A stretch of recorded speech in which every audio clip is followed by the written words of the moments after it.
आज ही Doubtnut app download करें। Doubtnut पर होगा अब आपके सभी मैथ्स, केमिस्ट्री, फिजिक्स और बायोलॉजी डाउट्स का सफाया। बस अपने क्वेश्चन की फोटो खींचो, उसे क्रॉप करो और तुरंत वीडियो सोल्यूशन पाओ। Download now.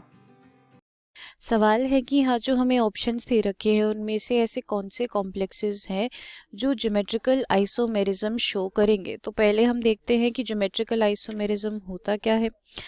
देखो, ज्योमेट्रिकल आइसोमेरिज्म में क्या होता है कि अगर लिगेंड्स के म्यूचुअल इंटरैक्शन डिफरेंट हो जाते हैं due to the different spatial arrangement, यानी कि अगर हमने उनकी जगहें चेंज कर दी तो उस कारण अगर उन लिगेंड्स के बीच में जो म्यूचुअल अट्रैक्शन है अगर वो डिफरेंट हो जाता है तो उसे हम ज्योमेट्रिकल आइसोमर्स कहते हैं। तो पहले ये डेफिनेशन लिखते हैं। If the mutual attraction between the ligands become different due to different spatial arrangements। ठीक है, तो सबसे पहला है टेट्राहेड्रल। अब टेट्राहेड्रल के केस में क्या होगा, जो कोऑर्डिनेशन नंबर होगा that is going to be 4 और जो एलिमेंट्स जो लीगेंड्स होंगे वो कैसे अरेंज होंगे, ये एम मेटल, ये एक बॉन्ड, ये एक बॉन्ड, एक डैश के फॉर्म में शो कर दिया हमने और एक वेज के फॉर्म में। ठीक है, तो जब ऐसी अरेंजमेंट होगी तो वो ज्योमेट्रिकल आइसोमर्स नहीं हो पाएंगे।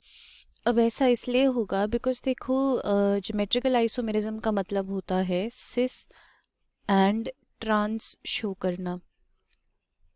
ठीक है, बट टेट्राहेड्रल के केस में क्या होगा, हम लिगेंड्स को चाहे यहाँ लगाएं या यहाँ लगाएं या इस पोजीशन पे, मतलब कहीं पर भी अगर हम लगाएंगे तो एक दूसरे के विद रिस्पेक्ट टू उनकी पोजीशंस सेम ही रहेगी। टेट्राहेड्रल में हम कभी भी सिस एंड ट्रांस नहीं ड्रॉ कर सकते हैं। ठीक है, तो इसलिए टेट्राहेड्रल जो है वो ज्योमेट्रिकल आइसोमेरिज्म नहीं शो करेगा।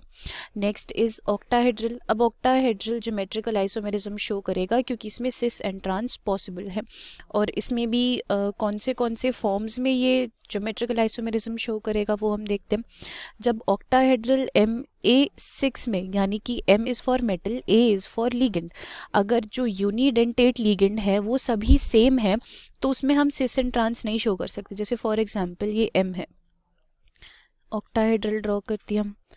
अब जब ये सारी सेम ही है तो इन सेम का हम क्या सिस और ट्रांस ड्रॉ करेंगे, इनका कुछ सिस और ट्रांस तो पॉसिबल ही नहीं है, तो MA6 नहीं बना सकता है। MA4B2 शो करेगा। ठीक है, A इज लाइक कोई एक लीगेंड हो गया, B कोई दूसरा लीगेंड हो गया। MA5B के फॉर्म में जब प्रेजेंट होगा तब भी नहीं शो करना पड़ेगा, तब भी नहीं शो करेगा because cis and trans show करना है तो एटलीस्ट दो ग्रुप्स तो डिफरेंट हो जो ये शो कर सके। ठीक है, सो ऑक्टाहेड्रल शो करेगा। स्क्वायर प्लेनर भी शो करेगा। स्क्वायर प्लेनर का भी कोऑर्डिनेशन नंबर 4 ही है, बट स्क्वायर प्लेनर इज वो कंपाउंड जो DsP2 हाइब्रिडाइजेशन शो करते हैं। ठीक है, तो इसका स्ट्रक्चर होगा कुछ ऐसा। M हो गया मेटल और ये डिफरेंट कंपाउंड्स हो गए हमारे। अब ये भी सिस एंड ट्रांस तभी शो करेगा जब ये ग्रुप्स डिफरेंट होंगे। अगर ये ग्रुप्स सेम हो गए तब तो ये भी नहीं शो कर पाएगा। सो स्क्वायर प्लेनर में भी केसेस हैं। MA4 में होगा, नहीं शो करेगा। MA2B2 होगा, शो करेगा। MA3B होगा तब भी शो नहीं करेगा। सो स्क्वायर प्लेनर भी शो करेगा। और लीनियर का तो कोऑर्डिनेशन नंबर ही 2 है, कम से कम 4 ग्रुप्स तो चाहिए होते हैं सिस और ट्रांस शो करने के लिए, तो लीनियर शो नहीं करेगा। अब क्वेश्चन में हमें क्या बताना था, कौन से ज्योमेट्रिकल आइसोमेरिज्म शो करेंगे। So they will be B and C। ठीक है, क्लास 6 से 12 से लेके नीट, IIT, JEE मेंस और एडवांस के लेवल तक 10 मिलियन से ज्यादा स्टूडेंट्स का भरोसा। आज ही डाउनलोड करें डाउटनेट ऐप या व्हाट्सएप कीजिए अपने डाउट्स 8400 400 400 पर।